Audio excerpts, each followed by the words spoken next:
Nshuti bakunzi ba Haleluya Amina TV, ndabashuhuje mu izina rya Yesu Kristo, mwebwe mwese abadukurikirana. Iyi ni sheni y'ivugabutumwa ibagezaho ijambo ry'Imana, ikabagezaho amakuru avuga mu iyobokamana, ikabagezaho n'ibindi bikorwa byose by'iterambere. Njye rero mugiye kubana nitwa Hitimana Dismas, mwene so muri Kristo Yesu. Reka tubanze dusenge Imana. Mana, turagushimye, tugushimiye ko utajya udutererana, tugushimiye ko uba wabanye natwe, tugushimiye ko mwami Imana yatanze impano z'uburyo butandukanye. Ushimwe kandi uhabwe icyubahiro. Ndakwinginze rero kugira ngo abanyarwanda bose barebe neza, abafite ibibazo bere igisubizo, abarwayi bakize, abarushye n'abaremerewe baruhure, imfubyi n'abapfakazi bagirire neza. Mwami Imana yacu, buri wese ukwizeye umuhe umugisha, n'abadukurikirana bose ubahe umugisha. Kandi mwami Imana yacu, niko dusengeye n'abafite intambara zitandukanye ku isi hose, kugira ngo ubarengere. Urakoze cyane kubyumvisha byose uko ushaka, mu izina rya Yesu Kristo tubigusabye, amen. Nshuti bakunzi ba Haleluya Amina TV, uyu munsi tugiye kureba amakuru avugwa mu iyobokamana, aho tugiye kwibanda ku itorero rya ADEPR Nyarugunga. ADEPR Nyarugunga ni rimwe mu matorero akorera muri paruwasi ya Gatenga, paruwasi nshyashya ya Gatenga, cyane ko ryahoze rikorera muri paruwasi ya Kicukiro, ariko ubu ngubu rikaba rikorera muri paruwasi ya Gatenga nshyashya, imwe muri za zindi 30 zashyizweho mu minsi yashize. Itorero rya Nyarugunga rero, ADEPR Nyarugunga, ni rimwe mu matorero ashimwa kandi rikomeje gukorera Imana, cyane ko muri ino minsi ryakiriye itorero rya ADEPR Busanza, mu gihe Busanza nyine yahimuriwe kugira ngo ihakomereze ibikorwa byayo. Itorero rya ADEPR Nyarugunga rifite amakorali 3: Intwarane, Betesida, Agape, rikagira n'umushumba waryo Ephremu Karanganwa, ndetse rikagira n'abandi bakozi b'Imana batandukanye bo mu zabukuru baza kuharuhukira bakora umurimo w'Imana.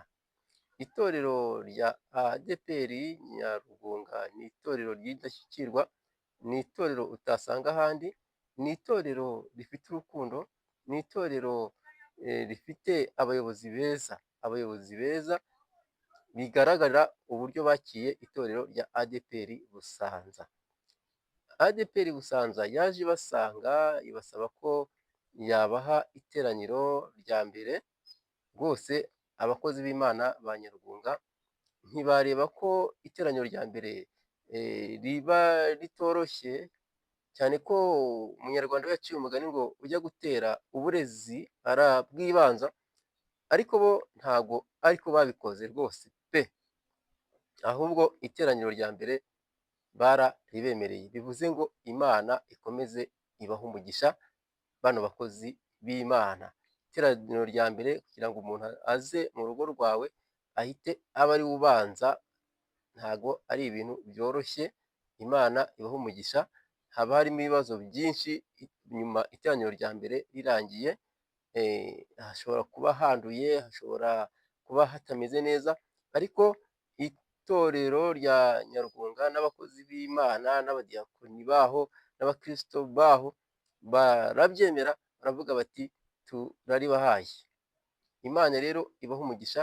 Nyarugunga ni itorero ryiza, rifite urusengero rwiza, urusengero rwubatse neza, urusengero rurimo ibintu byose, ndetse tutaciye ku ruhande, yego n'urwa ADEPR Busanza rwari rwiza, ariko urwa Nyarugunga rwo ni urusengero rwari rutangaje, kuko rufite agaciro gahenze cyane. Imana rero aba bakozi b'Imana ikomeze kubaha umugisha kubwo kwemera kwakira iri torero rya ADEPR Busanza, kandi bakaba bakomeje kubana neza, aho mu gitondo korali ya Nibature n'iya korali Busanza, ndetse n'abakristo ba ADEPR Busanza hamwe n'abakristo ba ADEPR Nyarugunga, mu gitondo kare bahurira mu rusengero saa 11 bagasoza saa 12 basenga Imana. Korali ya Nibature ya ADEPR Busanza yitwa Kunda Umukiza, naho korali ya ADEPR Nyarugunga yitwa Matutina. Imana rero ikomeze kubaha umugisha mwebwe abakomeje kudukurikirana, kugira ngo tujye dukomeza tubagereze amakuru ku gihe. Wowe ujye ukora subscribe, nurangiza ukore na share, cyangwa se unyarukire hepfo aho ngaho ya video, ahantu hari agafureshe uhite ugakanda, kazajya gahita kakwinjiza kubo ugomba kohererezaho. Imana rero ikomeze iduhane umugisha kandi ikomeze ibagirire neza, kugira ngo uzadushyiraho video wibuke gukora subscribe, kandi Imana iraguha umugisha. Imana ibahe umugisha rero mu izina rya Yesu Kristo. Amen.